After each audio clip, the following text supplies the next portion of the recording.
शासकीय सेवेत सामावून घेण्यासाठी आमचा सगळ्यांनी त्यासाठी आम्ही रस्त्यावर उतरलोय आणि 4 श्रमसंहिता कायदा रद्द झाला पाहिजे हे पण आमची त्यामध्ये प्रमुख मागणी आहे।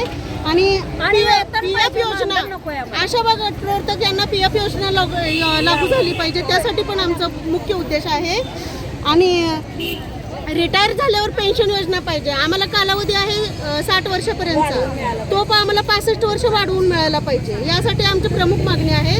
पण ऑनलाईन कामं पण आम्हाला भरपूर लावली जातात, ते आयुष्यमान कार्ड वगैरे याचा पण आम्हाला सारखा पुरावा पाठपुरावा वरून प्रत्येक वेळेला ते द्यायचं, प्रत्येक वेळेला हे करायचं। आमची नियुक्ती काय आहे, माता व बालमृत्यू दर कमी करणे, मेन विषय मेन उद्देश बाजूलाच राहिला आणि आमच्याकडे नाही ती वेगळीच कामं सोपवून घेतली जातात। सरकार प्रत्येक शिक्षकाचं पीएलओचं काम असो कुठल्याही खात्याची कामं आली का पहिलं आमच्याकडे बघितलं जातं की हे काम ह्यांच्याकडनं होणार, आम्ही कुठंपर्यंत करणार, आमची पण मेमरी आहे, आमची काय ती हे नाही आहे, आम्हाला पण देवानं डोकंच दिलंय का, आम्हाला पण घर आहे, प्रपंच आहे, संसार आहे, सगळं आहे, हे सगळं सोडून आम्ही काय हेच करायचं का, प्रत्येकाची कामं आमच्याकडनंच वधवून घ्यायचं, हे सरकार असं कसं झालंय सरकार? हां, कामकाजाला पण टायमिंग नाही, एखादी आम्ही आमच्या भागात कार्यक्षेत्रात आमच्या मर्यादित भागात जे आम्ही काम करतोय त्या भागातल्या एखाद्या एनसीला वेळ द्यायचं, एखाद्या गरोदर महिलेसोबत डिलिव्हरीसाठी दवाखान्यात जायला, ह्याच्यासाठी म्हटलं तरी पण आमचं ते कामासाठी आम्ही योग्य आहे, पण आम्ही तुम्ही तुमच्याच कामासाठी कुठले हे साहेब यायचं हे पथक यायचं हे कामकाजासाठी यायचं त्याच्यासाठी आम्ही 11-12 वाजेपर्यंत थांबायचं, हे कसली पद्धत झाली? प्रत्येक वेळेला आम्ही हो आशा आहे प्रत्येकाचं हे झालं पाहिजे म्हणून आम्ही सहनच करायचं का, कुठंपर्यंत सहन करायचं? त्या सहनशीलतेला पण कुठंतरी अंत आहे आणि आमचं पण झालं तर मानधन पण वेळेवर जमा होत नाही आणि ह्या अशा कामासोबत दुसरी कामं करायचं नाही असं सरकारचं म्हणणं आहे, त्या कारण दुसरी कामं केली तर ह्या अशा कामावरून जॉब हा दुसरं काम केलं जॉब केला नाही पाहिजे। मग सरकार जर वेळेवर पैसे देत नसेल तर निव्वळ ह्या पगारावर जर काम करणारे आमच्या महिला असतील तर त्यांनी दुसरं काय बघायचं, घर खर्च कसं चालायचं,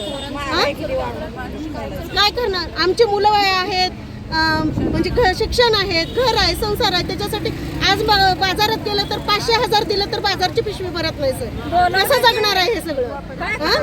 विधवा परित्यक्ता त्यांना कोणी जर नसेल तर त्यांनी फक्त ह्या आशाच्या कामावर जर त्यांचं घर चालत असेल तर तुम्ही 2-2, 3-3 महिने बिन रेशन भरता घर चालू शकताय का? प्रत्येक महिन्याला पगार झाला तर एक ठीक आहे, हे सरकार नियमित पगार होण्यासाठी पण सरकारला आमचा ठाम विचारणं आहे की तुमची सरकारनं महिन्याला पेमेंट हे झालंच पाहिजे। तुमचं आता पेमेंट किती दिवसातून होतंय? 6-6 महिने होत नाही, 3-3 महिने। तुमच्या बरोबर जो स्टाफ आहे तुम्ही जिथं काम करताय त्यांचं होतंय? सगळ्यांचं तेच आहे। आम्ही 20 तारखेला मीटिंग घेता, व्हॅलिडेशन घेता, प्रत्येक मीटिंग घेता, मीटिंगला तुम्ही मागं पुढे करत नाही, मीटिंगला वेळ झाला तर तुम्हाला चालत नाही, मग पगाराला का वेळ चालतोय सरकारला सांगा?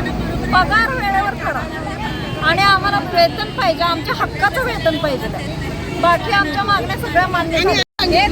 आम्ही रात्रीच्या 11 वाजेपर्यंत ऐन दिवाळीमध्ये कॅम्प लावून कार्डाचं का टार्गेट कम्प्लीट केलं, पण त्याचा सगळा 1 रुपयाही शासनाने आमच्या खात्यावर जमा केलेला नाही। हा जाब आम्ही विचारायचं कुणाला?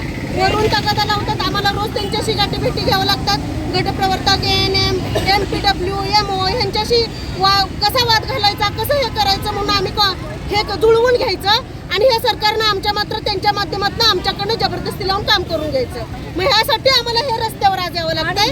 आज सगळ्या भिजत आम्ही एवढ्या सगळ्या महिला आज पूर्ण भिजलोय आम्ही, पण सरकारने ह्या गोष्टीचा विचार केला पाहिजे।